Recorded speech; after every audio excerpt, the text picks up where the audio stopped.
இன்றைக்கு பாஸ்கா காலத்தின் 5ஆம் வாரம், செவ்வாய்க்கிழமை, 5ஆம் தேதி.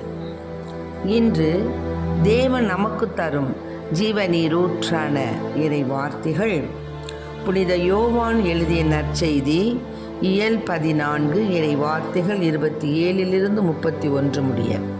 அக்காலத்தில் இயேசு தம் சீடரை நோக்கி கூறியது: அமைதியை உங்களுக்கு விட்டு செல்கிறேன், என் அமைதியையே உங்களுக்கு அளிக்கிறேன். நான் உங்களுக்கு தரும் அமைதி உலகம் தரும் அமைதி போன்றது அல்ல. நீங்கள் உள்ளம் கலங்க வேண்டாம், மருள வேண்டாம். நான் போகிறேன், பின் உங்களிடம் திரும்பி வருவேன் என்று நான் உங்களிடம் சொன்னதை கேட்டீர்களே. நீங்கள் என் மீது அன்பு கொண்டிருந்தால் நான் தந்தையிடம் செல்வதை பற்றி மகிழ்ச்சி அடைவீர்கள். ஏனெனில் தந்தை என்னை விட பெரியவர். இவை நிகழும்போது நீங்கள் நம்புமாறு இப்போதே இவை நிகழும் முன்பே சொல்லிவிட்டேன். இனி நான் உங்களோடு மிகுதியாக பேசப் போவதில்லை, ஏனெனில் இவ்வுலகின் தலைவன் வந்து கொண்டிருக்கின்றான். அவனுக்கு என் மேல் அதிகாரம் இல்லை.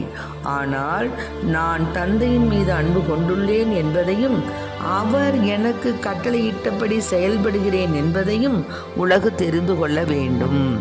ஆண்டவரின் அருள்வாக்கு. கிறிஸ்துவே மக்கு புகழ். அமைதியின் தெய்வமே இறைவா, என் இதய தலைவனே, அருள்வாய் அருள்வாய் யாம் ஏங்கி தேடுகின்ற அமைதி அமைதி அமைதி, எங்கும் என்றும் அமைதி அமைதி அமைதி, எங்கும் என்றும் அமைதி. நீதி பாதையில் நடப்பவர் சுவைப்பது அமைதி அமைதி.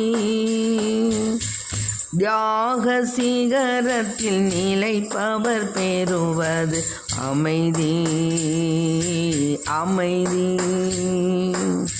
அன்பு மொழியை விதைத்திடுமோ, அருளின் பயிரை அறுத்திடுவார். அன்பு மொழியை விதைத்திடுவோ, அருளின் பயிரை அறுத்திடுவார். அமைதி அமைதி, எங்கும் என்றும் அமைதி அமைதி அமைதி, எங்கும் என்றும் அமைதி. அமைதியின் தெய்வமே இறைவா, என் இதய தலைவனே, அருள்வாய் அருள்வாய் யாம் ஏங்கி தேடுகின்ற அமைதி அமைதி அமைதி, எங்கும் என்றும் அமைதி அமைதி அமைதி, எங்கும் என்றும் அமைதி. இன்றைக்கு நம் தேவன் தரும் ஜீவநீரூற்றான இறை வார்த்தைகளை கேட்டீங்க. அதாவது ஏசப்பா உலக மக்களுக்கு அளிக்க வந்த மாபெரும் கொடை என்ன? அமைதி தான். அதனால தான் ஏசப்பா பிறக்கும்போது என்ன சொல்கிறாங்க? உன்னதங்களிலே கடவுளுக்கு மாட்சி உண்டாகுக, உலகினிலே நல்மனதோர்க்கு அமைதி ஆகுக அப்படின்னு சொல்கிறாங்க. அதனால தான் உலக அமைதி, அதுக்காக தான் ஏசப்பா பிறந்தார். ஏசப்பா பிறந்த உடனே பாடப்பட்ட பாடல் தான் இது. அதனால உன்னதத்தில் கடவுளுக்கு மகிமை, உலகில் நல்மனதோருக்கு அமைதி அப்படிங்கிறது தான் இயேசுனுடைய பணி வாழ்வு முழுவதிலும் அமைந்திருந்தது. எங்கேயாவது பாருங்கள் ஏசப்பா மிகுந்த ஒரு ஆரவாரத்தோடு இருக்கான்னா ஒரே ஒரு இடத்துல இருக்கிற என்னென்னா கோவிலை என்ன செஞ்சாங்க, அவங்க வியாபார சந்தையாக மாற்றி அங்கே புறாக்களையும் அதையும் இதையும், அதனால தான் எல்லாத்தையும் எடுத்து கவுத்து இது ஆண்டவருடைய இல்லைன்னு அடித்து துரத்துறாரு. ஆக தேவன் அமைதியை தான் விரும்புகிறார். அமைதியை கொண்டு வர தான் கடவுள் பிறந்தார். அதனால் அவர் என்ன சொல்கிறாரு, அவருடைய மதிப்பீடுகளில் தன் பணிவாழ்வு முழுவதிலும் இறையாட்சி மதிப்பீடுகளை தான் அவர் போதித்து வருகிறார்.